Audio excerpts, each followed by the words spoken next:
Gimana sih cara mengolah tepung Garut, kemudian air tajin, dan juga cemilan-cemilan buah-buahan ya, kemudian sayur-sayuran apa yang cocok ya untuk pejuang asam lambung. Ini aku share berdasarkan pengalaman. Dan apakah Bunda minum obat-obatan herbal seperti kunyit dan lain sebagainya ya. Di video kali ini aku bakal jelasin singkat lagi. Pastikan kalian nonton videonya sampai selesai. Jangan lupa bantu aku subscribe, like, comment, dan share.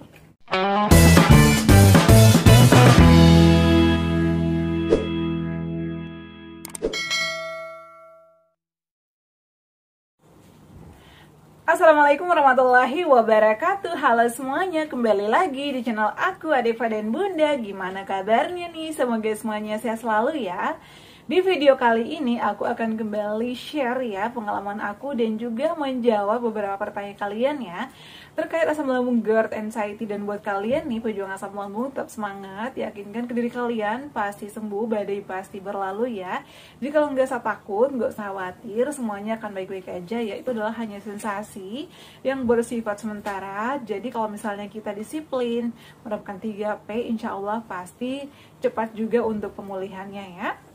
Nah teman-teman, untuk cemilan-cemilan pernah aku share ya, cemilan-cemilan, makanan-makanan yang aman udah pernah aku share.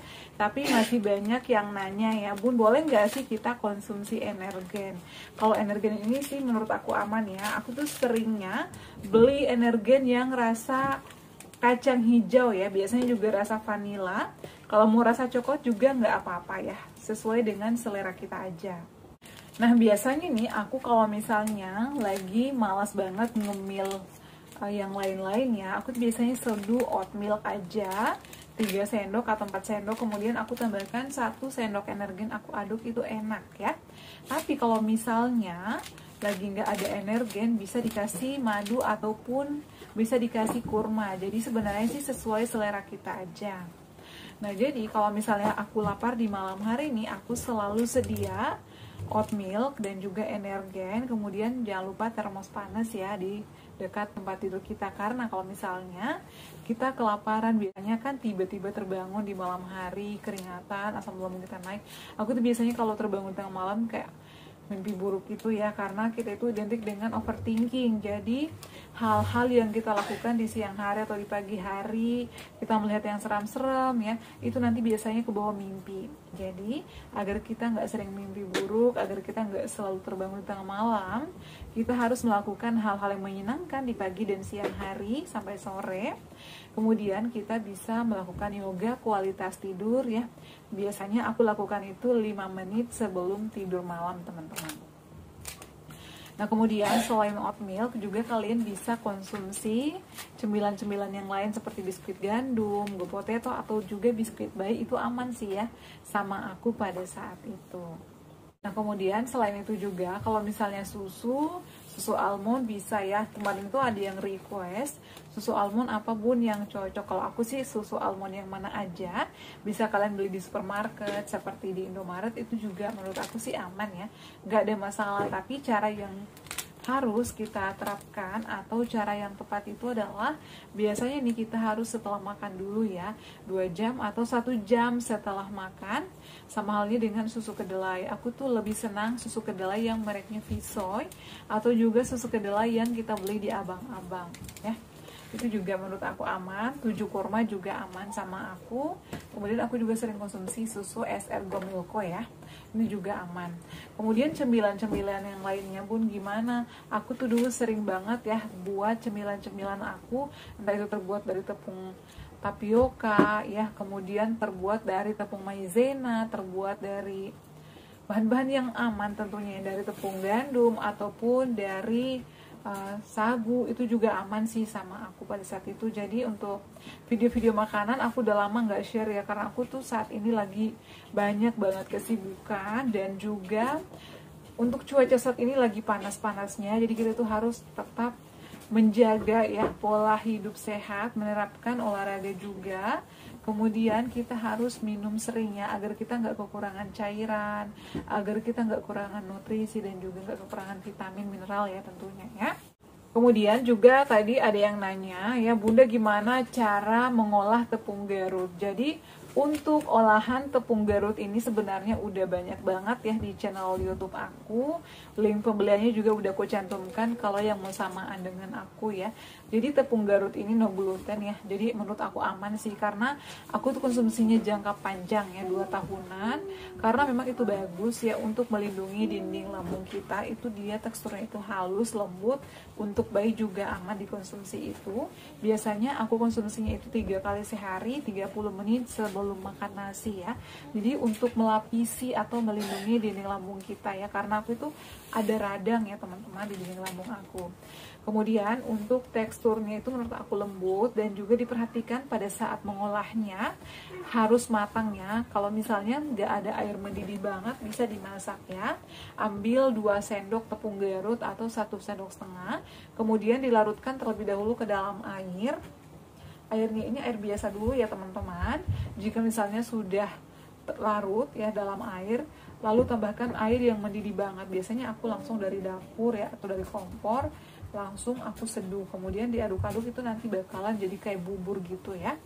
Kemudian bisa ditambahkan madu, bisa ditambahkan gula aren, kemudian dikonsumsinya sebelum makan ya. Kemudian selain itu juga aku pernah konsumsi air tajin. Jadi kalau misalnya nggak ada tepung Garut, bisa kalian coba dulu air tajin. Bisa menggunakan beras organik atau juga beras biasa, boleh-boleh aja. Cara konsumsinya sama, 30 menit sebelum makan nasi ya. Bisa ditambahkan gula aren atau juga bisa ditambahkan madu. Itu menurut aku enak ya. Tapi kalau mau yang original juga boleh. Kemudian aku juga bakal bahas obat-obatan herbal aku. Bunda pernah nggak sih nyobain madu kayak madu lambung gitu ya? Aku tuh dulu pernah konsumsi madu Z-Smart. Karena kenapa? Jadi pada saat itu memang aku lagi cemas ya, lagi cemas banget karena sensasi asam lambung itu kan membuat kita cemas ya. Ada 1001 sensasi pada saat itu, dan aku tuh langsung buka YouTube dan juga searching obat yang ampuh apa sih, seperti itu ya. Ternyata muncullah si madu Z-Smart ini ya. Ini madu Z-Smart aku udah konsumsi 8 botol lebih, botol ke-9 ya teman-teman. Aku udah konsumsi itu 8 botol lebih. Makanya aku rekomendasikan ke kalian, ini adalah obat herbal yang aku konsumsi selama aku pengobatan dan pemulihan. Saat ini aku masih konsumsi apa enggak? Jadi saat ini udah enggak konsumsi lagi, tapi aku masih nyetok. Kalau misalnya nih ada saudara atau ada teman yang lagi naik asam lambungnya atau bermasalah dengan pencernaannya, maka aku berikan ini. Dan aku juga kalau misalnya aku lagi capek banget nih di kerjaan, gak ada vitamin, maka aku konsumsi ini ya. Ini udah hampir habis, aku masih nyetok 2 ya. Jadi aku selalu nyetok madu Z-Smart, dan ini menurut aku harganya lumayan ya. Karena harganya itu adalah 145.000, lumayan. Aku udah beli 9 botol teman-teman. Nah kalau misalnya nggak ada madu Z-Smart atau Bunda kemahalan, boleh nggak sih diganti kunyit yang biasa aja atau madu yang biasa? Boleh. Biasanya nih aku itu seduh kunyit, ambil kunyit beberapa ruas, diiris tipis-tipis. Boleh pakai biang kunyit, boleh pakai kunyit yang biasa kita pakai masak. Kemudian diiris-iris tipis-tipis, masukkan ke dalam gelas, lalu tambahkan madu. Itu sih menurut aku enak juga, bisa membantu aku juga pada saat itu. Kalau madu Z-Smart aku habis ya, atau mungkin lagi tanggal tua seperti itu ya. Kemudian bisa juga dikasih jahe.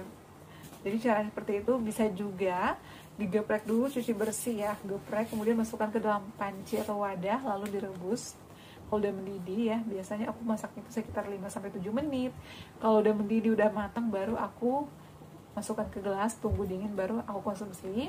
Tapi lagi-lagi aku tuh konsumsinya kalau misalnya kunyit yang aku olah sendiri tuh setelah makan ya, karena aku tuh ada radang, ada gastritis, jadi sensitif teman-teman lambung aku. Makanya sampai saat ini tuh aku ada trauma ya, aku tuh masih memantang beberapa makanan aku ya. Kemudian untuk cemilan-cemilan yang lainnya dan juga buah-buahan udah aku sebutin ya di video-video aku sebelumnya. Aku tuh cocoknya pepaya, melon ya, pisang barangan atau pisang kepok, semangka, kemudian buah naga juga aman sih sama aku. Kemudian sayur-sayurannya yang paling cocok sama aku itu adalah wortel, kemudian bayam, buncis, itu masih aman sama aku ya. Kalau misalnya sayur-sayuran putih dihindari dulu karena itu bisa memicu reflux ya.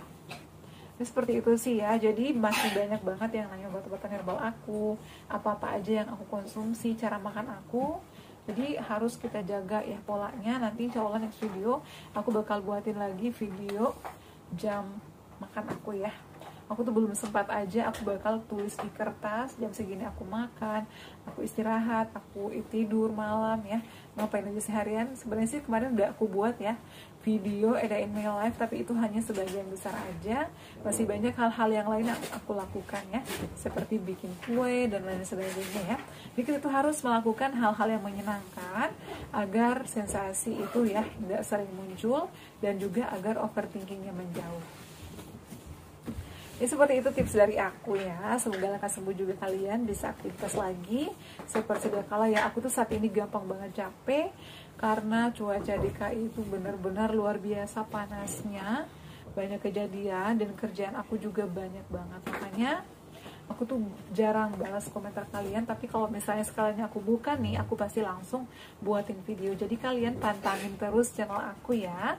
Jangan lupa di subscribe, nyalakan lonceng notifikasinya juga, agar kalian tidak ketinggalan dengan video-video terbaru aku ya. Karena aku tuh jelasin itu nggak panjang-panjang ya, yang penting pada intinya aja, agar kalian nonton sampai selesai dan bisa dipahami ya. Seperti itu teman-teman ya.